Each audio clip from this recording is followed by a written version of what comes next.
मुख्यमंत्री पुष्कर सिंह धामी ने जौलीग्रांट एयरपोर्ट पर केंद्रीय मंत्री जेपी नड्डा का किया स्वागत। सीएम धामी ने हाउस ऑफ हिमालयाज के उत्पाद किए भेंट। पिथौरागढ़ के गुंजी में पीएचसी का निरीक्षण और होम स्टे का करेंगे भ्रमण।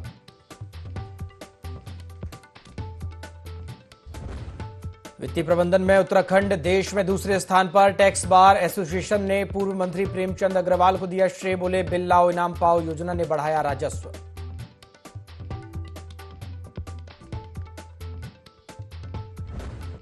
चतुर्थ केदार रुद्रनाथ धाम के कपाट खुले। 500 से अधिक श्रद्धालुओं ने किए दर्शन। कपाट खुलते ही गूंजे जयकारे।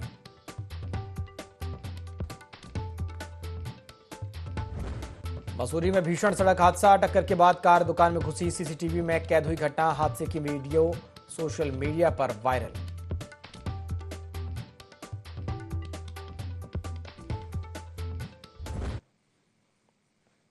नमस्कार, IND 24 देख रहे हैं आप और मैं हूं आपके साथ प्रभात पांडे। बुलेटिन की शुरुआत खबरों के साथ करेंगे।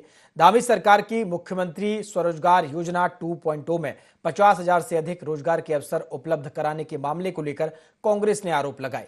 कांग्रेस के प्रवक्ता शीशपाल सिंह बिष्ट ने कहा है कि प्रदेश में युवाओं को स्वरोजगार के अवसर नहीं मिल रहे। लोगों ने सरकार पर भरोसा कर अपना स्वरोजगार शुरू किया, पर उनको बंद करना पड़ा। सरकार की योजनाओं से कोई फायदा नहीं मिल रहा है।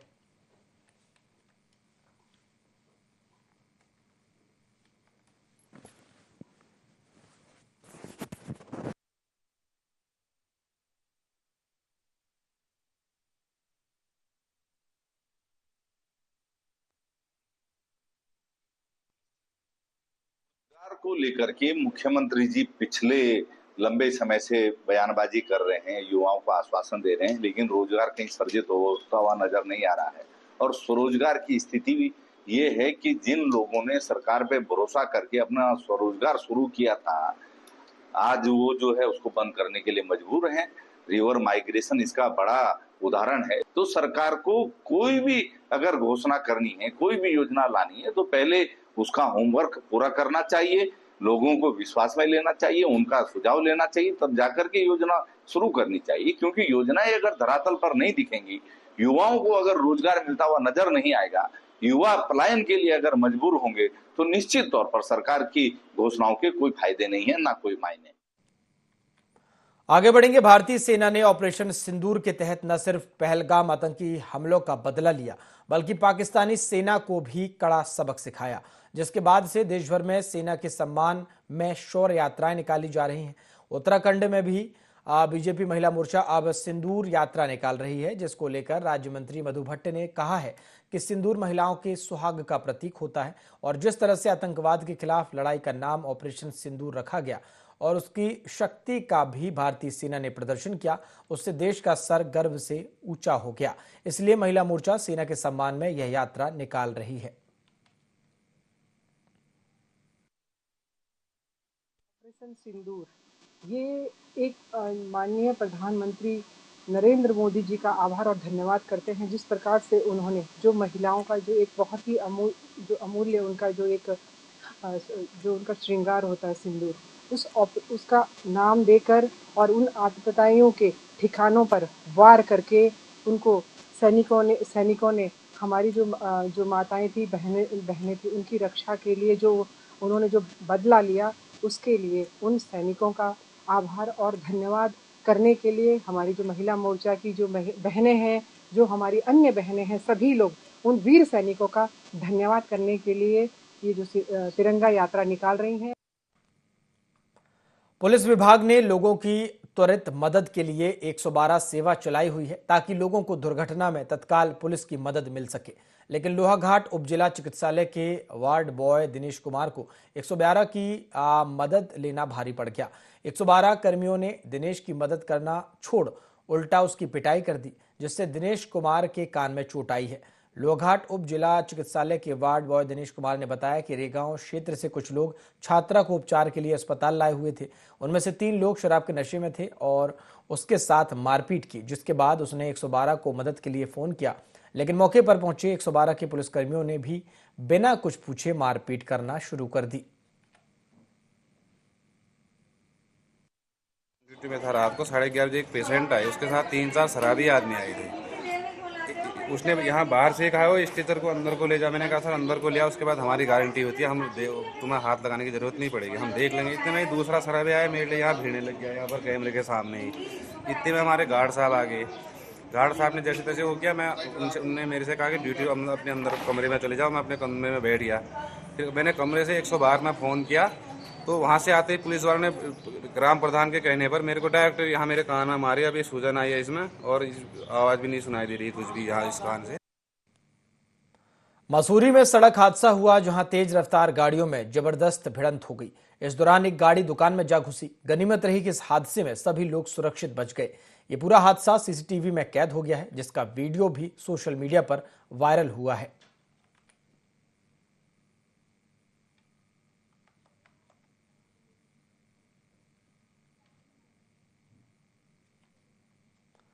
आगे बढ़ेंगे। 16वें वित्त आयोग की टीम 3 दिवसीय दौरे पर उत्तराखंड पहुंच चुकी है, जहां प्रदेश के लंबित मुद्दों पर चर्चा की जाएगी। विधायक विनोद चमोली ने मीडिया से बातचीत में कहा कि जनसंख्या के हिसाब से उत्तराखंड में पर्यटन और तीर्थाटन कई गुना अधिक आता है, जिसके लिए केंद्र सरकार से धनराशि की मांग की जाएगी। साथ ही उन्होंने बताया कि आपदाओं से निपटने के लिए अलग से फंड सुझाव देगी।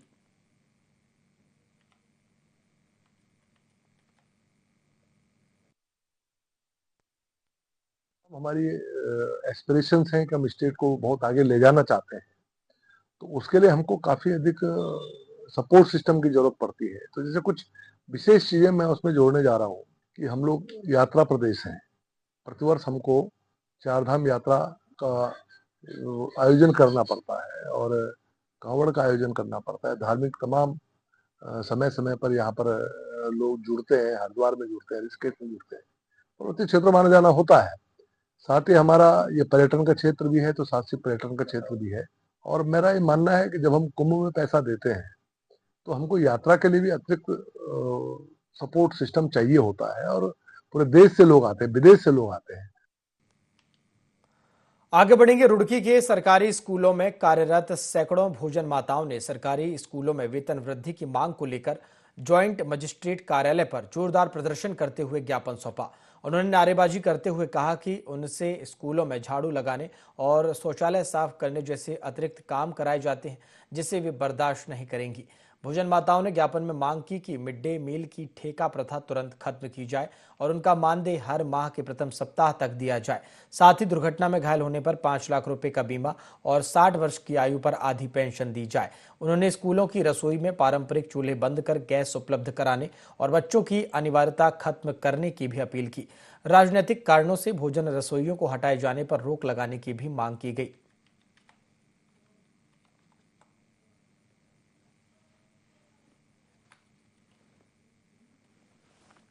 तो देखिए, रुड़की के सरकारी स्कूलों में कार्यरत सैकड़ों भोजन माताओं ने सरकारी स्कूलों में वेतन वृद्धि की मांग को लेकर ज्वाइंट मजिस्ट्रेट कार्यालय पर जोरदार प्रदर्शन करते हुए ज्ञापन सौंपा है।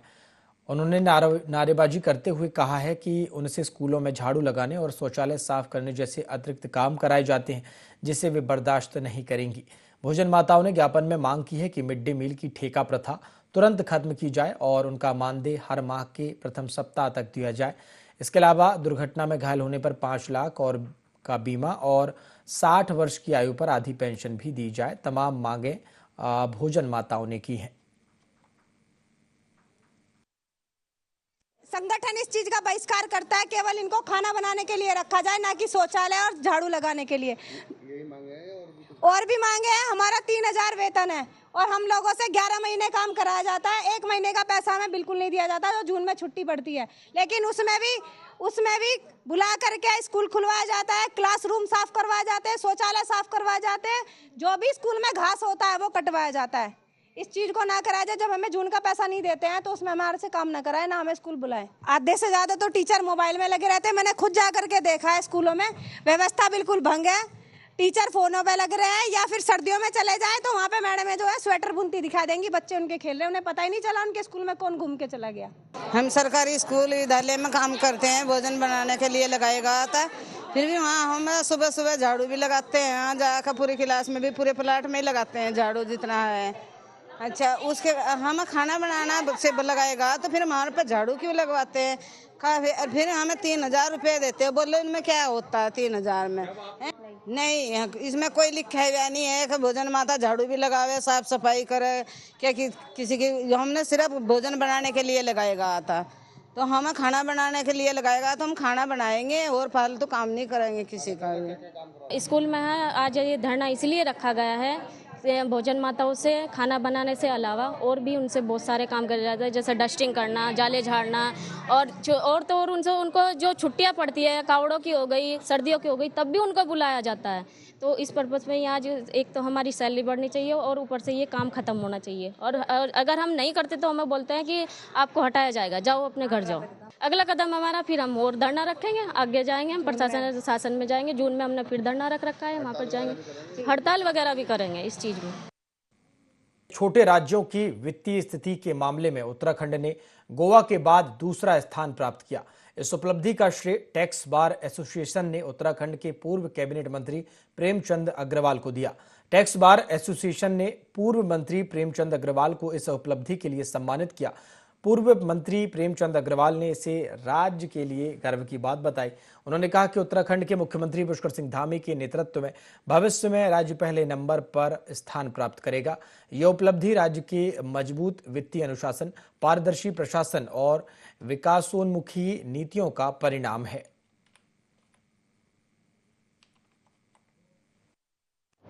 बहुत बधाई दे रहा हूं और अपने यशस्वी मुख्यमंत्री आदरणीय पुष्कर सिंह धामी जी का अभिनंदन कर रहा हूं, जिनके मार्गदर्शन में हमारा वित्त विभाग को एक बहुत बड़ी उपलब्धि हासिल हुई है। एक सर्वे में गोवा के बाद जो छोटे राज्य हैं उसमें उत्तराखंड को दूसरा नंबर प्राप्त हुआ है। अनेकों मानकों में ये सर्वे हुआ और आप देखिए ये 2022 से लगातार जिस प्रकार से 3 साल में हमारे यहाँ वित्त मंत्रालय ने, आप जानते हैं वित्त मंत्रालय उस समय मेरे पास था और लगातार हमारे द्वारा काम किया गया माननीय मुख्यमंत्री जी के मार्गदर्शन में।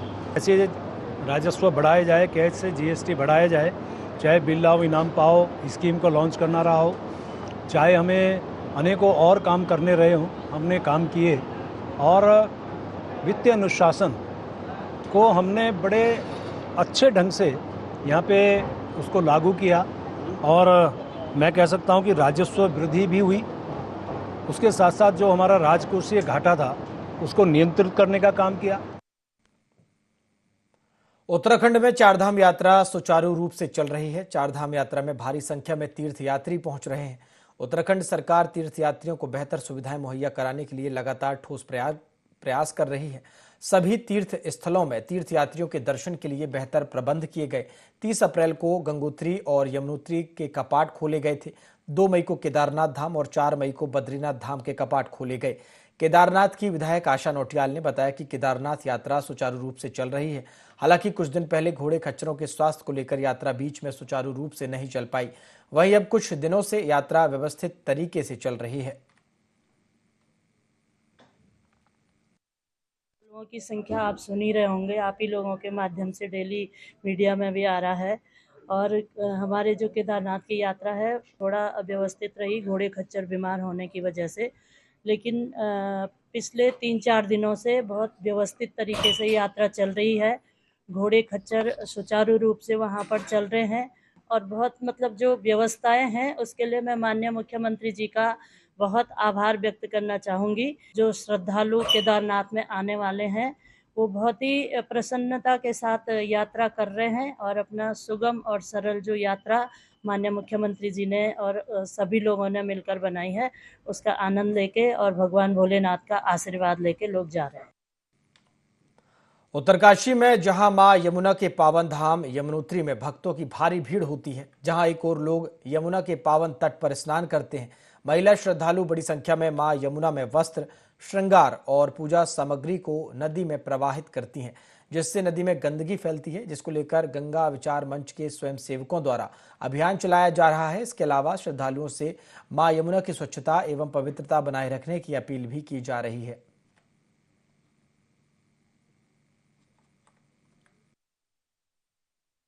बिल्कुल बीचों बीच ये जलधारा है, लेकिन यमुना जी की जलधारा बहुत कम हो गई, इसलिए हम यहाँ पे आ सके हैं। तो जो भौगोलिक परिस्थिति है यमुनोत्री धाम की वो बहुत संकरीय है। आप ये सोचिए मुश्किल से 100 मीटर का ये हिस्सा है चौड़ाई में। अगर आप देखेंगे इधर पीछे पहाड़ियों से माँ यमुना जी आती है और यमुनोत्री धाम में तो ये 100 मीटर की चौड़ाई में बहती भी है, गंगा जी यमुना जी भी बहती है। इसी 100 मीटर के हिस्से में माँ यमुना जी का तीर्थ भी, यमुनोत्री धाम भी बसा हुआ है। इधर उनके ऑफिस भी है, इधर होटल भी है, इधर शौचालय भी है। तो इतने से 100 मीटर के 150 मीटर के स्ट्रेच में पूरा समूचा धाम, करीबन ये इसकी लंबाई भी ज़्यादा नहीं होगी, 500 मीटर होगा। तो बहुत संकरे जो उसमें बसा हुआ है। और जब जल स्तर बढ़ता है यमुना जी के बरसात के दिनों में, तो समूची यमुनोत्री धाम खतरे की जद में आ जाती है। और इस साल इसमें जल स्तर इतना बढ़ा कि एक जो सुरक्षा के लिए एक पिलर खड़ा किया गया था, वो पलट गया। अगर वो पिलर नहीं होता तो मुझे लगता है कि यमुनोत्री धाम का अस्तित्व ही खतरे में पड़ जाता है। तो सरकार को चाहिए, हम लोग भी सरकार से मांग करेंगे, हमारी सरकार ने प्रयास किया है कि यमुनोत्री धाम में शीघ्र से शीघ्र सुरक्षा कार्य शुरू किए जाएं। देहरादून में 25 जून तक मानसून के दस्तक देने के आसार हैं। मौसम विज्ञान केंद्र के निदेशक डॉक्टर विक्रम सिंह ने बताया कि केरल में 27 मई तक मानसून केरल पहुंचेगा, तो वहीं 25 जून तक मानसून उत्तराखंड में दस्तक देने की संभावना है। हालांकि इस बार मानसून सामान्य रहने की उम्मीद जताई जा रही है।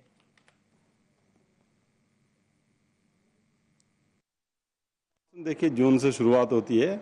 नॉर्मल डेट जैसे देखें केरल में 1 जून होती है, लेकिन अभी जो स्टेटमेंट दिया गया डिपार्टमेंट द्वारा, बोला कि 27 मई तक जो है, जो हमारा केरल है वहाँ पे पहुँच जाना चाहिए।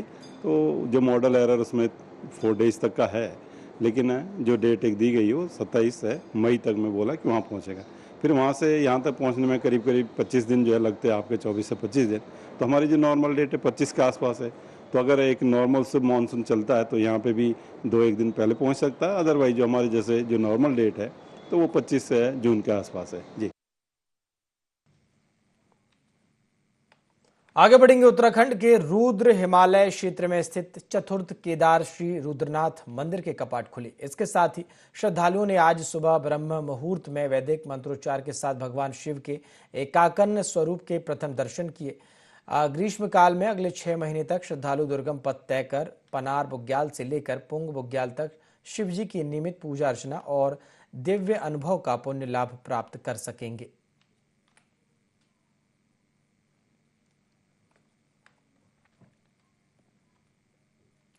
खबर ऋषिकेश से है, जहां हत्या के मामले में पुलिस ने बड़ा खुलासा किया। बीते महीने 2 शूटरों ने एक युवक की गोली मारकर हत्या कर दी थी। पुलिस एसओजी और साइबर टीम के साथ मिलकर मामले की जांच की, जिसके बाद पुलिस ने एक आरोपी को गिरफ्तार किया, जबकि 2 शूटर अभी भी फरार हैं। पूरे मामले में अहम भूमिका निभाने वाली पुलिस एसओजी और साइबर सेल की टीम को डीजीपी ने हौसला अफजाई के लिए 50,000 रुपए का इनाम दिया।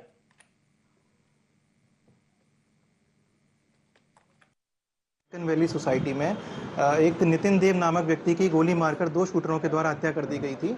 क्योंकि ये सनसनीखेज वारदात थी, इसको देखते हुए हमारे द्वारा सभी टीम्स को लगाया गया था। हमारी एसओजी की टीम, हमारी थाने की टीम और पूरे डिस्ट्रिक्ट में जो भी हमारी बेस्ट टीम थी उसको इस केस को वर्कआउट करने के लिए लगाया गया था। 20 दिन पूर्व ये शूटर्स यहाँ पर सोसाइटी में आ गए थे और पूरी तरह से थॉरोली इन्होंने रेकी की थी, कहीं भी अपनी आइडेंटिटी रिवील नहीं की थी और बहुत ही सोच समझकर इन्होंने इस घटना को अंजाम दिया था। इसके लिए हमारी टीम अभी भी फील्ड में मौजूद है, अलग अलग ठिकानों पर दबिश दी जा रही है और शीघ्र ही दोनों शूटर्स को भी गिरफ्तार। भारत की रणनीतिक प्राथमिकताओं और राष्ट्रीय हितों को ध्यान में रखते हुए भारतीय प्रौद्योगिकी संस्थान यानी आईआईटी रुड़की ने तुर्की की इनोनू यूनिवर्सिटी के साथ समझौता रद्द कर दिया। यह समझौता शैक्षणिक और अनुसंधान क्षेत्र में संभावित सहयोग के लिए किया गया था, जिसे अब औपचारिक रूप से समाप्त कर दिया गया है।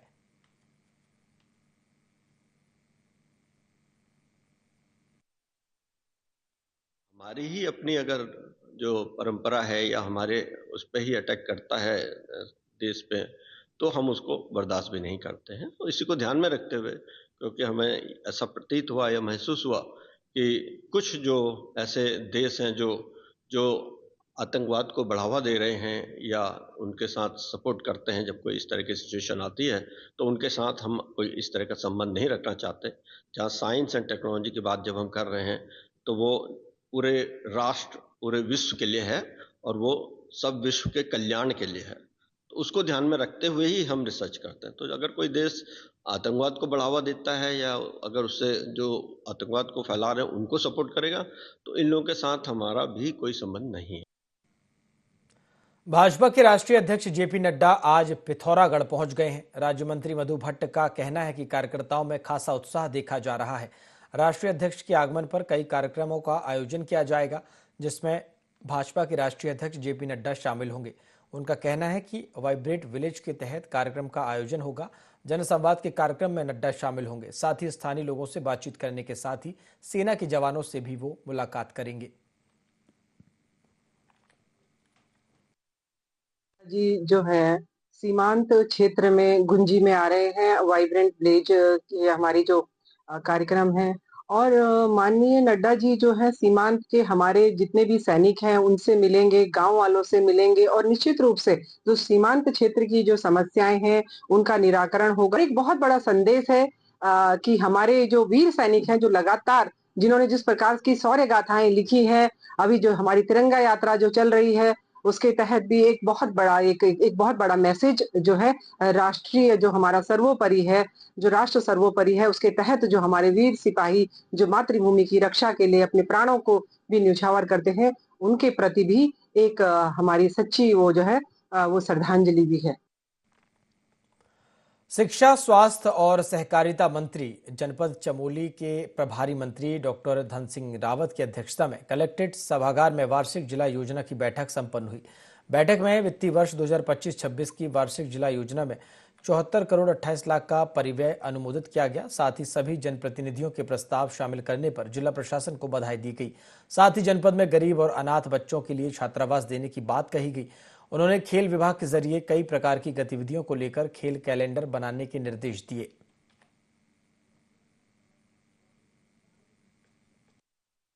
जिला योजना होती है उसको आज हमने पास किया है। 74 करोड़ 28 लाख रुपए का परिव्यय आज पास किया गया और मैं जिला प्रशासन को अपनी ओर से बधाई दे रहा हूं कि उन्होंने सभी जनप्रतिनिधियों से योजनाएं मांगी हैं और आज हमने परिव्यय पास किया है। हमने ये भी कहा है कि जिन जिन जनप्रतिनिधियों की अभी योजनाएं छूटी है वो 15 दिन में ले लें और इस साल हम कुछ 10-12 अच्छे काम करने जा रहे हैं इस चमोली जनपद में और पिछले बार भी बहुत अच्छे काम चमोली जनपद में हुए हैं और हमें चाहते हैं कि हमारा जो सीमांत जनपद है यहाँ पे विकास की रफ्तार और तेज़ी से हो। पैसे की कोई कमी भी होगी तो और पैसा भी दिया जाएगा। हमारी सरकार की ओर से, मुख्यमंत्री जी की ओर से चमोली जनपद के लिए कभी भी पैसों की कमी नहीं रखी जाएगी। बुलेटिन में फिलहाल इतना ही। देखते रहिए IND 24। नमस्कार।